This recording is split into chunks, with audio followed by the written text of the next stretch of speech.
Card represent ಆಗಿದೆ. ಕೆಲವೊಬ್ಬರಿಗೆ long distance relationship ಅನ್ನ ರೆಪ್ರೆಸೆಂಟ್ ಮಾಡ್ತಾ ಇದೆ. ಮತ್ತೆ ಕೆಲವೊಬ್ರು ಟ್ರಾವೆಲ್ ಮಾಡೋದ್ರ ಮೂಲಕ ನಿಮ್ಮ ಪರ್ಸನ್ ಅನ್ನ ನೀವು ಭೇಟಿಯಾಗಿರುವಂತಹ ಪಾಸ್ಟ್ ನಲ್ಲಿ ರೆಪ್ರೆಸೆಂಟ್ ಆಗ್ತಾ ಇದೆ. ನಿಮ್ಮ ಪಾಸ್ಟ್ ನಲ್ಲಿ ನಿಮ್ಮ ಲವ್ ಲೈಫ್ ನ ವಿಚಾರದಲ್ಲಿ ಒಂದು ರೊಮ್ಯಾಂಟಿಕ್ ಇತ್ತು, ಒಂದು ರೀತಿಯ ಕ್ಯೂರಿಯಾಸಿಟಿ ಇತ್ತು, ಒಂದು ಎಂಜಾಯ್ ಇತ್ತು. ಕೆಲವೊಂದು ರೀತಿಯ ಮೆಸೇಜ್ ಗಳನ್ನ ಎಕ್ಸ್ಚೇಂಜಿಂಗ್ ಮಾಡ್ಕೋತಾ ಇದ್ರಿ, ಫೋನ್ಗಳ ಮೂಲಕ ಅಥವಾ ವಾಟ್ಸ್ಆಪ್ ಗಳ ಮೂಲಕ ಮೆಸೇಜ್ ಗಳನ್ನ ಕಳಿಸ್ಕೊಳ್ಳುವಂತಹದ್ದು, ಒಂದು ರೀತಿಯ ಕ್ಯೂರಿಯಾಸಿಟಿ, ಎಕ್ಸೈಟ್ಮೆಂಟ್ ಗಳೆಲ್ಲ ನಿಮ್ಮ ಲವ್ ಲೈಫ್ ನ ವಿಚಾರದಲ್ಲಿ ಇತ್ತು. ಪಾಸ್ಟ್ ನಲ್ಲಿ ಕೂಡ ನಿಮ್ಮ ಲವ್ ಲೈಫ್ ನ ವಿಚಾರದಲ್ಲಿ ಯಾವುದೇ ರೀತಿಯ ತೊಂದರೆಗಳಿರಲಿಲ್ಲ. ಸೊ ಪಾಸಿಟಿವ್ ಆಗಿತ್ತು. ಪಾಸಿಟಿವ್ ಚೇಂಜಸ್ ಗಳು, ಬದಲಾವಣೆಗಳನ್ನೇ ನೀವು ನೋಡಿದ್ದೀರಾ. ಯಾವುದೇ ರೀತಿಯ ತೊಂದರೆಗಳೇನು, ಜಗಳಗಳೇನು ಇಲ್ಲದೆ ಇರುವಂತಹದ್ದು ರೆಪ್ರೆಸೆಂಟ್ ಆಗ್ತಾ ಇದೆ. ಅಟ್ ದ ಪ್ರೆಸೆಂಟ್ ಸಿಚುಯೇಷನ್ ಹೇಗಿದೆ? ಈಗಿನ ಸಿಚುಯೇಷನ್ ಕೂಡ ಸೆಕ್ಯೂರ್ ಆಗಿರುವಂತಹದ್ದು. ನಿಮ್ಮ ಲವ್ ಲೈಫಿನ ವಿಚಾರದಲ್ಲಿ ಅಟ್ ಪ್ರೆಸೆಂಟ್ ಅಲ್ಲೂ ಕೂಡ, ಈ ಹಿಂದೆನೂ ಕೂಡ ನಿಮಗೆ ಚೆನ್ನಾಗೇ ಇತ್ತು, ಈಗಲೂ ಕೂಡ ಪ್ರೆಸೆಂಟ್ ಅಲ್ಲಿ ನಿಮಗೆ ಕಿಂಗ್ ಆಫ್ ಪ್ಯಾಟಿಕಲ್ ರೆಪ್ರೆಸೆಂಟ್ ಆಗ್ತಾ ಇರೋದ್ರಿಂದ ನಿಮಗೆ ಲವ್ ಲೈಫಿನ ವಿಚಾರದಲ್ಲಿ ಚೆನ್ನಾಗೇ ಇದೆ. ಸೊ ಒಂದು ಭದ್ರತೆ ಇದೆ. ಲವ್ ಲೈಫಿನ ವಿಚಾರದಲ್ಲಿ ಒಂದು ಸಾಮರಸ್ಯ ಇದೆ. ಯಾವುದೇ ರೀತಿಯ ತೊಂದರೆಗಳು ಏನು ಕಾಣ್ತಾ ಇಲ್ಲ. ಸೆಕೆಂಡ್ ಕಾರ್ಡ್ ಬಂದಿರುವಂತಹದ್ದು ಪ್ರೆಸೆಂಟ್ ಸಿಚುಯೇಷನ್ ಸ್ಟ್ರೆಂತ್ ಇದೆ, ಬಾಂಡೇಜ್ ಇದೆ. ಚೆನ್ನಾಗಿ ನೀವಿಬ್ಬರ ಮಧ್ಯೆ ಒಂದು ಬಾಂಡೇಜ್ ಇದೆ, ಸಾಮರಸ್ಯ ಇದೆ, ಹೊಂದಾಣಿಕೆ ಗುಣಗಳು ತುಂಬಾ ಇದೆ. ಆದ್ರೂ ಕೂಡ ಅಟ್ ಪ್ರೆಸೆಂಟ್ ಅಲ್ಲಿ ಕೆಲವೊಂದು ವಿಚಾರಗಳ ಬಗ್ಗೆ ಅನುಮಾನವನ್ನ ಪಡ್ತಾ ಇರುವಂತಹದ್ದು ರೆಪ್ರೆಸೆಂಟ್ ಆಗ್ತಾ ಇದೆ.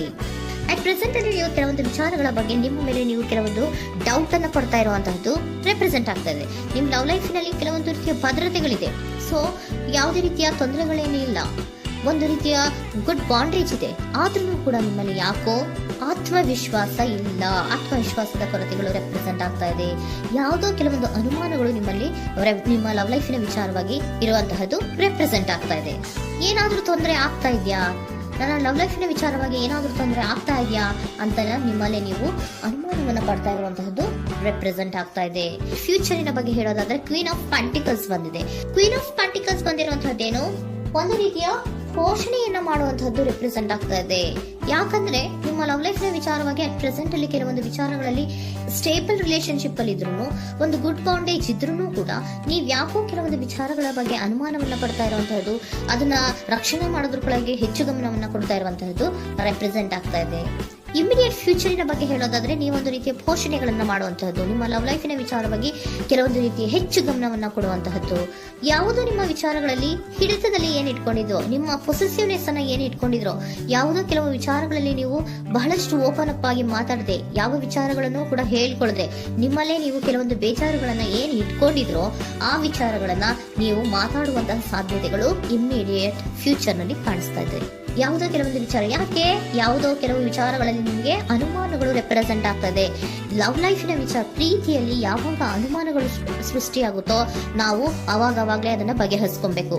ನಮ್ಮಲ್ಲೇ ಇಟ್ಕೊಳ್ಳೋದು, ಅಯ್ಯೋ ಏನಾಗ್ತಾ ಇದೆಯೋ ಅಂತ ಕೊರಗೋದು ಅಥವಾ ಏನಾಗ್ಬಿಡುತ್ತೋ ಅಂತ ಭಯ ಪಡುವಂತಹದ್ದು ಏನು ಬೇಕಾಗಿಲ್ಲ. ಯಾಕಂದ್ರೆ ಲವ್ ಇರುವಂತಹದ್ದೇ ನಂಬಿಕೆಯ ಬುನಾದಿಯ ಮೇಲೆ. ಸೊ ನೀವೇನ್ ಮಾಡ್ಬೇಕು, ಏನಾದ್ರೂ ಸ್ವಲ್ಪ ಡೌಟ್ಗಳು ಬಂದಾಗ ನೀವು ಅದನ್ನ ಬಗೆಹರಿಸ್ಕೋಬೇಕು. ಯಾವ ವಿಚಾರದಲ್ಲಿ ನಿಮಗೆ ಬೇಜಾರಾಗಿತ್ತು ಅದನ್ನ ನೀವೇನ್ ಮಾಡ್ಬೇಕು, ನಿಮ್ಮಲ್ಲೇ ಇಟ್ಕೊಂಡು ಕೊರಗಬಾರ್ದು. ಓಪನ್ ಅಪ್ ಆಗಿ ಮಾತಾಡೋದ್ರ ಮೂಲಕ ನೀವು ಕ್ಲಾರಿಟಿಯನ್ನ ತಗೊಳ್ಳುವಂತದ್ದು ನಿಮಗೆ ಇಮಿಡಿಯೇಟ್ ಫ್ಯೂಚರ್ ನಲ್ಲಿ ಕಾಣಿಸ್ತಾ ಇದೆ. ಯಾವುದೇ ವಿಚಾರಗಳ ಬಗ್ಗೆ ನೀವು ನಿಮ್ಮ ಲವ್ ಅನ್ನ ಅಥವಾ ನಿಮ್ಮ ಪ್ರೀತಿಯನ್ನ ಭದ್ರವಾಗಿ ಉಳಿಸ್ಕೊಳ್ಳೋದಕ್ಕೋಸ್ಕರವಾಗಿ ನೀವು ನಿಮ್ಮಲ್ಲೇ ಇಟ್ಕೊಂಡಿದ್ದಂತಹ ಅಥವಾ ಕೆಲವು ಬೇಜಾರಿನ ವಿಷಯಗಳ ಬಗ್ಗೆ ನೀವು ಹೆಚ್ಚು ಮಾತಾಡಿ, ಓಪನ್ ಅಪ್ ಆಗಿ ಕೆಲವೊಂದು ವಿಚಾರಗಳ ಬಗ್ಗೆ ಮಾತಾಡುವಂತಹದ್ದು ಮತ್ತೆ ಅದನ್ನ ಕ್ಲಾರಿಟಿಗೆ ತಗೊಳ್ಳುವಂತಹದ್ದು ರೆಪ್ರೆಸೆಂಟ್ ಆಗ್ತಾ ಇದೆ. ನಿಮ್ಮಲ್ಲಿ ಬಾಟಮ್ ಆಫ್ ದ ಡೆಕ್ ಅಲ್ಲಿ ಬಂದಿರುವಂತಹದ್ದೇ ಅದು. ಖುಷಿಯಾಗಿರ್ಬೇಕು, ಸಂತೋಷವಾಗಿರ್ಬೇಕು, ನಮ್ಮ ಲವ್ ಲೈಫಿನ ವಿಚಾರದಲ್ಲಿ ಒಂದು ಎಂಜಾಯ್ ಇರಬೇಕು, ಮತ್ತೆ ನೆಮ್ಮದಿ ಇರಬೇಕು, ಯಾವುದೇ ರೀತಿ ಗಲಿಬಿಲಿಗಳಿರಬಾರ್ದು ಅನ್ನುವಂತಹದ್ದೇ ನಿಮ್ಮ ಎನರ್ಜಿಯಲ್ಲಿ ರೆಪ್ರೆಸೆಂಟ್ ಆಗ್ತಾ ಇರೋದು. ಅದಕ್ಕೋಸ್ಕರನೇ ನೀವು ಏನೇನು ಕೆಲವೊಂದು ಸ್ವಲ್ಪ ಅನುಮಾನವನ್ನ ಪಡ್ತಾ ಇದ್ರಿ ಅಥವಾ ಕೆಲವೊಂದು ವಿಚಾರಗಳಲ್ಲಿ ನೀವು ಡಿಸ್ಟರ್ಬ್ ಆಗಿದ್ರಿ, ಓಪನ್ ಅಪ್ ಆಗದೆ ಹೇಳ್ದೆ ನಿಮ್ಮಲ್ಲೇ ನೀವು ಬೇಜಾರನ್ನ ಮಾಡ್ಕೊಂಡು ಏನು ಕೆಲವು ವಿಚಾರಗಳ ಬಗ್ಗೆ ಕೊರಗ್ತಾ ಇದ್ರಿ, ಅದನ್ನ ನೀವು ಓಪನ್ ಅಪ್ ಆಗಿ ಮಾತಾಡಿ ಅದರ ಬಗ್ಗೆ ತಿಳ್ಕೊಳ್ಳುವಂತಹದ್ದು, ಅದನ್ನ ಕ್ಲಾರಿಟಿಗೆ ತಗೊಳ್ಳುವಂತಹದ್ದು ನಿಮ್ಗೆ ರೆಪ್ರೆಸೆಂಟ್ ಆಗ್ತಾ ಇದೆ. ಪಾಸ್ಟಿನಲ್ಲಿ ನಿಮ್ಗೆ ತುಂಬಾನೇ ಚೆನ್ನಾಗಿತ್ತು, ಅಟ್ ಪ್ರೆಸೆಂಟಿನಲ್ಲೂ ತುಂಬಾನೇ ಚೆನ್ನಾಗಿದೆ. ಬಟ್ ಕೆಲವೊಂದು ವಿಚಾರಗಳ ಬಗ್ಗೆ ನೀವು ಸೆಲ್ಫ್ ಡೌಟ್ ಅನ್ನ ಪಡ್ತಾ ಇರುವಂತಹದ್ದು ರೆಪ್ರೆಸೆಂಟ್ ಆಗ್ತಾ ಇದೆ. ಏನಾಗ್ತಾ ಇದೆಯೋ ಅನ್ನೋದ್ರ ಬಗ್ಗೆ ನೀವು ಸ್ವಲ್ಪ ವಿಶ್ವಾಸವನ್ನ ಕಡಿಮೆ ಮಾಡ್ಕೊಳ್ತಾ ಇರುವಂತಹದ್ದು ರೆಪ್ರೆಸೆಂಟ್ ಆಗಿತ್ತು. ಬಟ್ ಆದ್ರೆ ಇನ್ ಇಮಿಡಿಯೇಟ್ ಫ್ಯೂಚರ್ ನಲ್ಲಿ ಏನಪ್ಪಾ ಅಂದ್ರೆ ನಿಮ್ಮ ಲವ್ ಲೈಫ್ ಅನ್ನ ನಾವು ಉಳಿಸ್ಕೊಬೇಕು, ನಾನು ಎಲ್ಲವನ್ನ ನನ್ನ ಕಂಟ್ರೋಲ್ ಅಲ್ಲೇ ಇಟ್ಕೊಂಡು ಅಥವಾ ಪೊಸೆಸಿವ್ನೆಸ್ ಅನ್ನ ಬೆಳೆಸ್ಕೊಂಡು ನಾನೇ ಬೇಜಾರು ಮಾಡ್ಕೊಂಡಿದ್ರೆ ಸರಿ ಇಲ್ಲ, ನಾನು ಓಪನ್ ಅಪ್ ಆಗಿ ಮಾತಾಡಿ ಕೆಲವೊಂದು ವಿಚಾರಗಳ ಬಗ್ಗೆ ನಾನು ಕ್ಲಾರಿಟಿಯನ್ನ ತಗೋಬೇಕು ಅಂತ ಆಲೋಚನೆಯನ್ನ ಮಾಡ್ತಾ ಇರುವಂತಹದ್ದು ರೆಪ್ರೆಸೆಂಟ್ ಆಗ್ತಾ ಇದೆ. ಓಕೆನಾ? ಒಂದು ಏಂಜಲ್ ಗೈಡೆನ್ಸ್ ನ ನಿಮ್ಮ ಲವ್ ರೀಡಿಂಗಿನ ವಿಚಾರವಾಗಿ ತಗೊಂಡ್ಬಿಡೋಣ ಅಲ್ವಾ. ದ ಸಿಚುಯೇಷನ್ ವಿಲ್ ಇಂಪ್ರೂವ್, ಸಿಚುಯೇಷನ್ಗಳು ಇಂಪ್ರೂವ್ ಆಗತ್ತೆ. ನೀವು ನಿಮ್ಮಲ್ಲೇ ಇಟ್ಕೊಂಡು ಕೊರಗಬೇಡಿ. ಯಾವುದೇ ವಿಚಾರಗಳನ್ನ ನಾವು ಓಪನ್ ಅಪ್ ಆಗಬೇಕು. ನಾವೇ ಬೇಜಾರು ಮಾಡ್ಕೊಂಡ್ರೆ ಅವ್ರಿಗೆ ಏನ್ ಅರ್ಥ ಆಗುತ್ತೆ, ನಿಮ್ ಪರ್ಸನ್ಗೆ ಏನ್ ಅರ್ಥ ಆಗುತ್ತೆ, ಏನಕ್ಕೆ ಬೇಜಾರು ಮಾಡ್ಕೊಂಡಿದ್ದೀರಾ ಅಂತ ಅವ್ರು ತಿಳ್ಕೊಬೇಕು ಅಲ್ವಾ. ನಿಮ್ಗೆ ಅವರಲ್ಲಿ ಏನೇ ರೀತಿ ಕ್ಲಾರಿಟಿ ಬೇಕು ಅಂದ್ರೂ ಕೂಡ ನೀವು ಮಾತಾಡಿ ಕ್ಲಿಯರ್ ಮಾಡ್ಕೊಳ್ಳಿ. ಅವಾಗ ಏನಾಗುತ್ತೆ, ದ ಸಿಚುಯೇಷನ್ ವಿಲ್ ಇಂಪ್ರೂವ್ ಆಗತ್ತೆ. ಇದಿಷ್ಟು ನಿಮ್ಮ ಮುಂದಿನ ಲವ್ ರೀಡಿಂಗ್.